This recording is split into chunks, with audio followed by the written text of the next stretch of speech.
un médico, un equipo, un proyecto. Tomar la iniciativa y llevarla a cabo. Ofrecer conocimiento donde hace falta. Nosotros organizamos el operativo. Fuimos a ver pacientes a cada uno de esos. Confeccionamos una lista porque según el recurso que tengamos de quirófanos, si tenemos 3 quirófanos a la vez, si tenemos 2 quirófanos, si tenemos 4 quirófanos, como nos pasa en Roque Sáenz Peña o en Orán, entonces ahí podemos operar en 3 días 60 operaciones. Entonces son de 15 a 20 por cada quirófano, o a veces con el cuarto complementamos más. Entonces 60 operaciones es un lindo operativo, pero siempre oscila entre 45 a 55. Un chico que tiene 15 años con el labio abierto, ese es el primero que se opera. Después viene la secuela de quemadura tan postergada que debe haber más cantidad de secuela de quemadura que de fisura de paladar y labio. Vamos a sacarle estas cosas de acá de la axila, estas cicatrices, y en la otra podemos empezar, el mes que viene, a fin de mes volvemos. Ahí le podemos poner los 4 expansores. Sí, y de a poco vamos avanzando. Listo. Sí, si tienes 10, podemos estar 5 años pegándola, aunque sea espaciándolo más. Mi mamá decía que me iban a operar los cuerpos primero. Pero parece que te quieren dejar más. Sí, hoy te van a operar el brazo. El cuerpito. Y la cara. ¿Y después? Ay, yo quería primero que me operen. Y ahora en un mes te van a operar la cara. ¿Eh? Sí, de vuelta. El mes que viene. ¿Ya está la pendeja de cuenta? Sí, de vuelta venimos. ¿Qué cosa? Agua o fuego. Nafta. Como vivo en el campo, mi mamá estaba echando queroseno y se equivocó con el bidón de nafta, le puso en el farol. Claro, y se explotó. Sí, explotó y le llegó a él. Bueno, estoy agradecida. No, qué agradecida. Nos vamos a seguir viendo muchos años por delante. Bueno, bien. Ok, gracias, señora. Hasta luego. Yo voy por vos, yo esperaré. Si me llamas, aquí estaré. Bueno, él ha puesto sus 2 manos a disposición de aquellos que lo necesitan. El agradecimiento en esa vocecita, en esa ilusión que decía, ustedes van a venir de vuelta, como sorprendida frente a esta situación. Gracias a Dios, el doctor Héctor Lanza estamos seguros que va a estar allí de vuelta el mes que viene para atender a esta niñita que esperaba, esperanzada, la posibilidad de que alguien pueda arreglar o reparar su carita que seguramente tanto la estaba afectando hasta ese momento. Bueno, seguiremos acompañando a él y a otros médicos que hacen mucho por los otros sin esperar posiblemente nada a cambio. Nos metemos con el programa de hoy que tiene que ver con las patologías de invierno. Me gusta llamarlo enfermedades de invierno. Patologías me suena así como... Oh. Ya he aprendido que esta palabra suena dura. Pero bueno, las enfermedades de invierno que algunas pueden ser leves y otras pueden transformarse en enfermedades realmente muy graves si no son atendidas a tiempo o si se dejan estar. Por eso es importante recordarlas. Vamos a repasar unas de las más comunes, que son la laringitis y la faringitis, esa famosa tos de perro. Consultamos al doctor Luis Chinsky, que es otorrinolaringólogo del Hospital de Clínicas, y esto nos contaba. Para tenerlo en claro, la laringitis es la inflamación de las cuerdas vocales. Es decir, que cualquier afectación de la laringe, de las cuerdas vocales, va a traer como síntoma principal la disfonía. En cambio, cuando hablamos de la faringitis, hablamos principalmente de la garganta. Y uno de los órganos más conocidos de la garganta son las amígdalas. Entonces hablamos de faringoamigdalitis, amigdalitis, faringitis, y lo que trae principalmente es dolor de garganta. Ambas patologías se dan por lo general en los meses de invierno, principalmente los cuadros de laringitis. Los laringitis hay que tener en cuenta que los niños muy pequeños, entre 5 meses y 5 años, suelen afectarse en la laringe y principalmente por debajo de las cuerdas vocales, que es lo que se llama vulgarmente el falso Krupp. Y eso puede traer un poquito de obstrucción respiratoria, requiere además de antiinflamatorios muchas veces el uso de corticoides y la evaluación en un sanatorio, ¿no? Se trata con medidas generales, con nebulizaciones, con vapor, para humidificar la zona y antiinflamatorios. y pasar el periodo de convalecencia, que es de 7 a 10 días, y finalmente se autolimita la enfermedad. En cambio, la faringitis, el problema de dolor de garganta, muchas veces son de cuadros virales, pero algunos son también bacterianos, y en algunos pocos casos necesitan también antibióticos. Entonces muchas veces se le hace un cultivo de la fauces, se llama, o de la garganta, para un poco evaluar cuáles son los gérmenes que están afectando y la necesidad de sí o no el antibiótico, además de los antiinflamatorios y las medidas generales. Ambas enfermedades se autolimitan.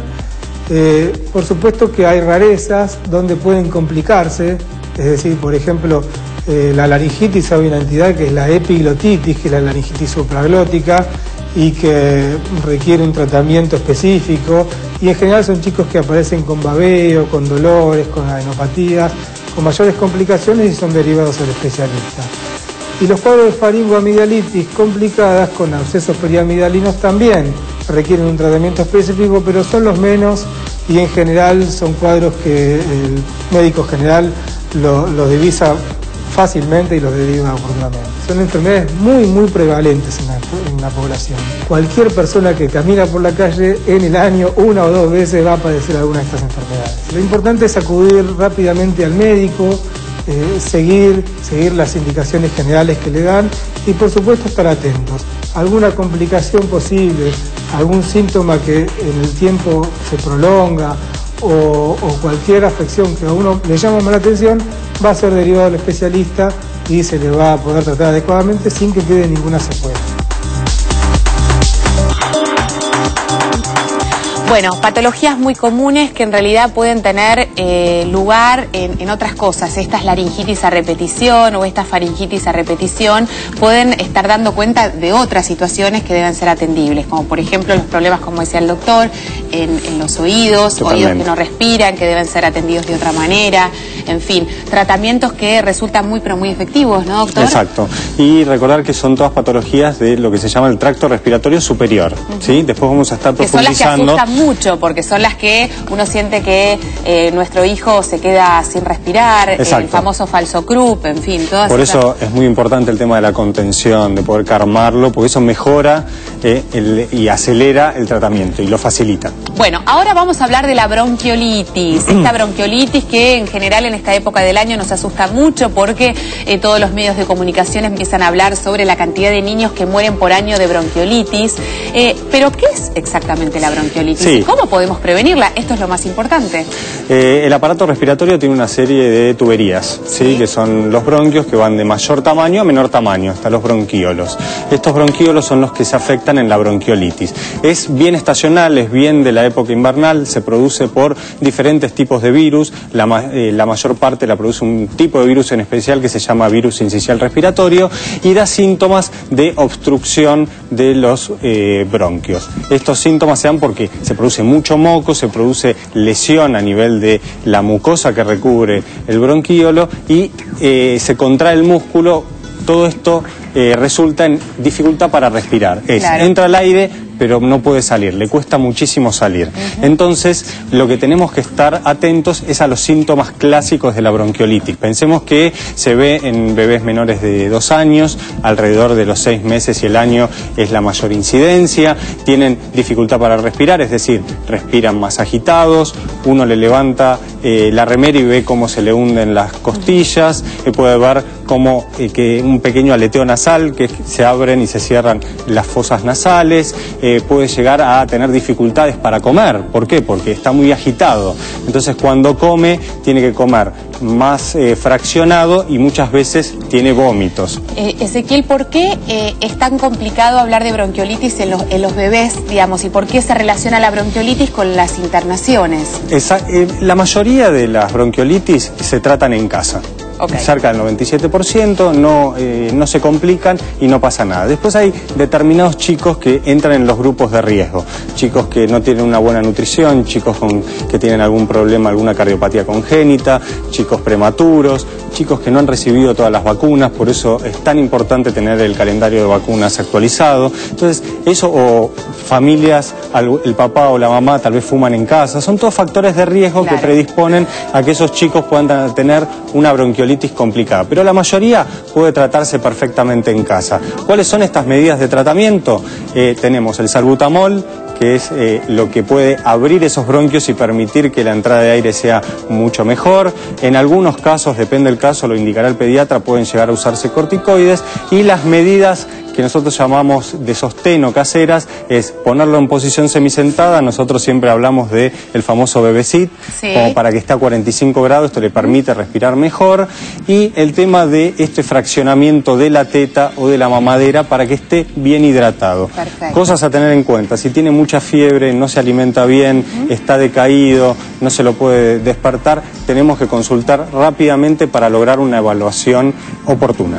Gracias, doctor Díaz. Bueno, enseguida, después de la pausa, estaremos aquí conversando con el doctor Daniel Stambulian, que como saben es un reconocido infectólogo, y nos va a ayudar a comprender cuáles son estas medidas que nosotros debemos tomar en nuestra casa para evitar justamente contraer y contagiarnos de estas patologías más habituales que responden a esta época invernal. Pero también, en el invierno, nuestra psiquis puede modificarse y puede cambiar. Estaremos hablando de si hay más o menos depresión en el invierno, ¿vale? Exacto. Y ver si hay algún estudio científico que avale si estos días alegres son los soleados y estos días tristes son los nublados. ¿Y por qué esto nos pasa? ¿Esto es un invento que tenemos o esto está avalado? Bueno, están nuestros teléfonos abiertos, como ustedes saben, nos pueden llamar y consultar. Estamos en vivo, así que no se muevan de ahí, ya venimos. ¿Sabías que son muchos los factores que favorecen en lactantes y menores de 2 años la aparición y agravamiento de las enfermedades típicas del invierno?